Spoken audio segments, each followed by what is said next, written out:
இன்றைக்கி நாம் செய்ய போகிறது நண்டு கிரேவி. சீ ஃபுட்னாலே நம்ம எல்லாருக்குமே ரொம்ப பிடிக்கும். அது எப்படி சாப்பிட்டாலுமே நமக்கு திகட்டாது, ரொம்ப டேஸ்டியாக இருக்கும். எல்லா சீசன்லேயும் நமக்கு கிடைக்கக்கூடியது நண்டு. அதை வச்சு நான் இன்றைக்கி ஒரு தொக்கு இல்லை கிரேவி அந்த மாதிரி எதாவது செய்யலான்னு நினச்சிருக்கேன்.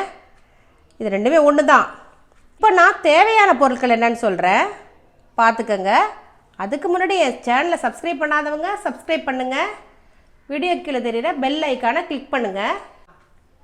நண்டு ஒரு 1/2 கிலோ அளவுக்கு வாங்கி நல்லா கழுவி மஞ்சத்தூள் போட்டு க்ளீன் பண்ணி வச்சுருக்கேன். இது அரைக்கிறதுக்கு தேங்காய் 2 ஸ்பூன், 2 ஸ்பூன் பச்சை மிளகா, 1/2 டீஸ்பூன் சோம்பு. இதை நம்ம அரைச்சி விழுதாக எடுத்துக்க போகிறோம். இங்கே பார்த்தீங்கன்னா பெரிய வெங்காயம் 2 பொடிசாக எடுத்து கட் பண்ணியிருக்கேன். ஒரு 7-8 பூண்டு கட் பண்ணி வச்சுருக்கேன். 4 தக்காளியை மிக்சியில் போட்டு சும்மா அரைச்சி அப்படி வச்சுருக்கேன், பேஸ்ட் மாதிரி. உப்பு 1 ஸ்பூன் எடுத்திருக்கேன். இஞ்சி பூண்டு 1 ஸ்பூன், 1 ஸ்பூன் சோம்பு, 2 பட்டை, இது தாளிக்கிறதுக்காக எடுத்து வச்சுருக்கேன். கருவேப்பிலை, கொத்தமல்லி, எண்ணெய் எடுத்திருக்கேன். இதுக்கு ரொம்ப பெருசாக எண்ணெய்லாம் ரொம்ப செலவாகாது, ஊற்ற வேண்டிய அவசியமும் இல்லை. 2 ஸ்பூன் கடலெண்ணெய், 2 ஸ்பூன் தேங்காய் எண்ணெய் கலந்துருக்கேன். நண்டு தேங்காய் எண்ணெய் விட்டு ஃபுல் அண்ட் ஃபுல் தேங்காய் எண்ணெயே யூஸ் பண்ணி சமைச்சாலுமே சூப்பராக இருக்கும்.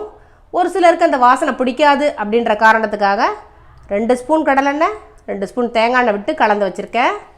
1 ஸ்பூன் மிளகுத்தூள், 1/2 டீஸ்பூன் மஞ்சத்தூள், 2 ஸ்பூன் மல்லித்தூள், 2 ஸ்பூன் மிளகாய்த்தூள். இங்கே பார்த்தீங்கன்னா தேங்காய் ஒரு 1/2 மூடி எடுத்து அதில் 1 டம்ளர் அளவுக்கு தண்ணி மிக்ஸ் பண்ணி 2 பால் எடுத்து வச்சுக்கேன். முதல் பால், 2ஆம் பால் ரெண்டுத்தையும் கலந்தே எடுத்து வச்சுக்கிட்டேன். தேங்காய் பால்லே நண்டு செஞ்சு சாப்பிட்டிங்கன்னா ரொம்ப அருமையாக இருக்கும் அதோட டேஸ்ட்டு. தண்ணியே ஊற்ற வேண்டிய அவசியம் இல்லை, இந்த பாலிலே அது வெந்து நல்லா வந்துடும். தேங்காய், பச்சை மிளகா, சோம்பு சேர்ந்த மசாலா அரைச்சி வச்சுட்டேன். இப்போது பேனில் ஆயில் விட்டுருக்கேன். இப்போ எண்ணெய் நல்லா காஞ்சிருச்சு, நம்ம தாளித்து விட்டுறலாம். அது நல்லா பொரிஞ்சிருச்சு. இப்போது வெங்காயம் சேர்த்துக்கலாம், பூண்டு சேர்த்துக்கலாம். எல்லாம் நல்லா வதங்கிடுச்சு. இஞ்சி பூண்டு பேஸ்ட் சேர்த்துக்குவோம்.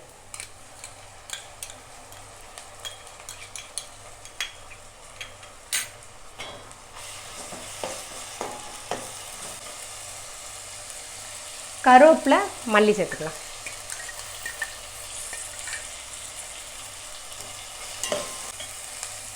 மஞ்சத்தூள் சேர்த்துக்கலாம்.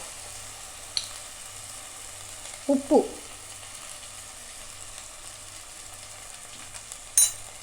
மிளகாய்த்தூள்,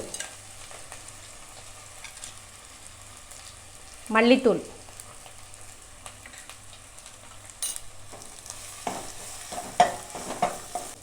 இப்படி எண்ணெயில் வதக்குனிங்கன்னா நம்ம வறுத்து அரைச்ச வாசனை மாதிரி வரும், நல்லாயிருக்கும் ஃப்ளேவரு.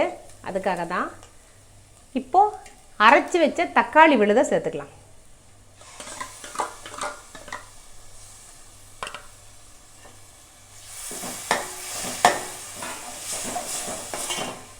இதையும் நல்லா வதக்கிக்கணும். தக்காளி நல்லா வதங்கிடுச்சு. இப்போ நம்ம கழுவி வச்சுருக்க நண்டை இதில் சேர்த்துக்கலாம்.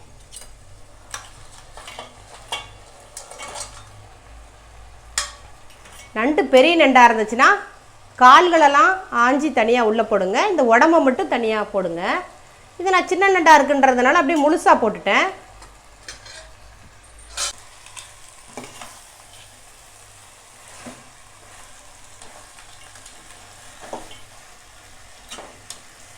ஒரு 5 நிமிஷமாக இந்த மாதிரி வதக்கிக்கிட்டே இருக்கேன், போதும். இப்போ நம்ம எடுத்து வச்ச தேங்காய் பால் 1 டம்ளர் அளவு சேர்த்துக்கலாம். உங்களுக்கு தேங்காய் பால் வேணாட்டினா நீங்கள் அதுக்கு பதிலாக 1 டம்ளர் தண்ணி கூட சேர்த்துக்கலாம். தேங்காய் பால் சேர்த்தா நல்லாயிருக்கும், அதுதான், வேறு ஒன்றும் இல்லை. இதை நல்லா கிளறி விட்டுட்டு மூடி போட்டு ஒரு 10 நிமிஷம் நல்லா வேகட்டும் நண்டு.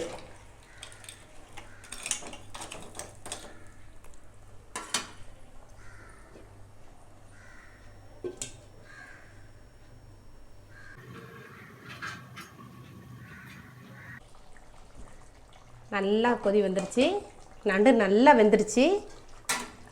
இப்போ நம்ம அரைச்சி வச்ச தேங்காய் விழுதை இதில் சேர்த்துக்கலாம். இதை நல்லா கலந்து விட்டு ஒரு 2 நிமிஷம் கொதி வரட்டும்.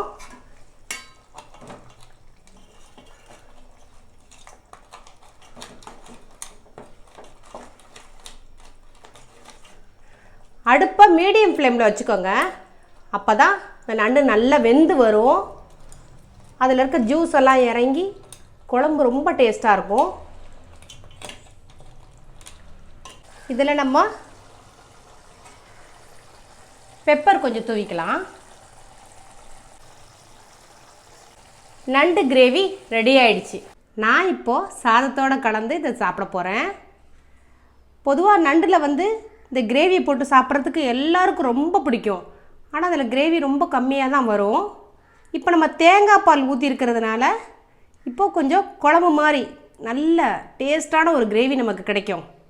அதுக்காக தான் நான் தேங்காய் பால் இதில் ஆட் பண்ணியிருக்கேன். இதுபோல் நீங்கள் செஞ்சு பாருங்கள், ரொம்ப டேஸ்ட்டாக இருக்கும். இது உங்களுக்கு ரொம்ப பிடிச்சிருக்கும்னு நான் நினைக்கிறேன்.